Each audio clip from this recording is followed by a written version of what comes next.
एक गांव में एक किसान रहता था। बारिश का समय था, चारों तरफ गड्ढों में पानी भरा हुआ था। कच्ची सड़क बारिश की वजह से फिसलन भरी हो गई थी। सुबह सुबह किसान को बैलगाड़ी लेकर कुछ धन कमाने बाजार जाना होता था, लेकिन आज बारिश की वजह से बहुत दिक्कत हो रही थी। फिर भी किसान धीरे धीरे सावधानी पूर्वक बैलगाड़ी लेकर बाजार की ओर जा रहा था। अचानक रास्ते में एक गड्ढा आया और बैलगाड़ी का पहिया गड्ढे में फंस गया। कीचड़ भरे गड्ढे से निकलना काफी मुश्किल था।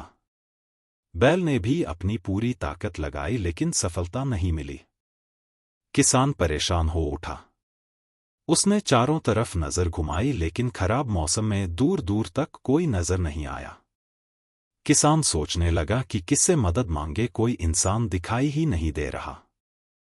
किसान दुखी होकर बैठ गया और मन ही मन अपने भाग्य को कोसने लगा। हे भगवान, ये तूने मेरे साथ क्या किया? कोई आदमी भी दिखाई नहीं दे रहा है, इतना खराब नसीब मुझे क्यों दिया? किसान खुद के भाग्य को कोसे जा रहा था। तभी वहां से एक सन्यासी गुजरे। उन्होंने किसान को देखा तो किसान सन्यासी के पास जाकर अपनी परेशानी बताने लगा। मैं सुबह से यहां बैठा हूं, मेरी गाड़ी फंस गई है और मेरा नसीब भी इतना खराब है कि कोई मेरी मदद करने भी नहीं आया। भगवान ने मेरे साथ बहुत अन्याय किया है। सन्यासी उसकी सारी बात सुनकर बोले, तुम इतनी देर से यहाँ बैठे अपने भाग्य को कोस रहे हो और भगवान को बुरा भला बोल रहे हो। क्या तुमने खुद अपनी गाड़ी निकालने का प्रयास किया? किसान नहीं। सन्यासी कहते हैं, तो फिर किस हद से तुम भगवान को दोष दे रहे हो? भगवान उन्हीं लोगों की मदद करते हैं जो स्वयं की मदद करते हैं। अब किसान के बात समझ में आ गई। उसने तुरंत पहिया निकालने का प्रयास किया और वो सफल भी हुआ।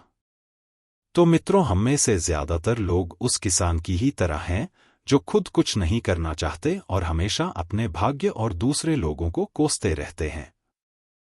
हमें लगता है कि भगवान ने हमारे साथ बहुत गलत किया है। हम में से कोई डॉक्टर बनना चाहता है, कोई इंजीनियर, कोई कलेक्टर, कोई बिजनेसमैन, लेकिन जब हम अपने काम में सफल नहीं होते तो यही विचार हमारे दिमाग में आता है कि हमारा भाग्य खराब है और भगवान ने कुछ नहीं दिया। लेकिन शायद आप भूल रहे हैं कि भगवान ने आपको, हम सबको एक बहुत अमूल्य चीज दी है, ये शरीर। आपके अंदर हर सामर्थ्य है, तो फिर आप भाग्य भरोसे क्यों हैं? भगवान भी उन्हीं लोगों की मदद करते हैं जो खुद की मदद करते हैं। किसी महान पुरुष का एक दोहा है, विद्या धन उद्यम बिना, कहूं जो पावे कौन। बिना डुलाए ना मिले, ज्यों पंखा की पौन। मतलब बिना कार्य किए आप कुछ नहीं पा सकते। जैसे आपके सामने पंखा रखा हो, लेकिन वो जब तक आपको हवा नहीं देगा, जब तक उसे अपने हाथ से झलेंगे नहीं। तो मित्रों, इस कहानी का सार यही है कि ईश्वर केवल उन्हीं की सहायता करते हैं जो अपनी समस्याओं का सामना करने के लिए खुद भी प्रयास करते हैं। यह कथन हमें सिखाता है कि आत्मनिर्भरता, मेहनत और संकल्पशीलता हमारे जीवन में महत्वपूर्ण है।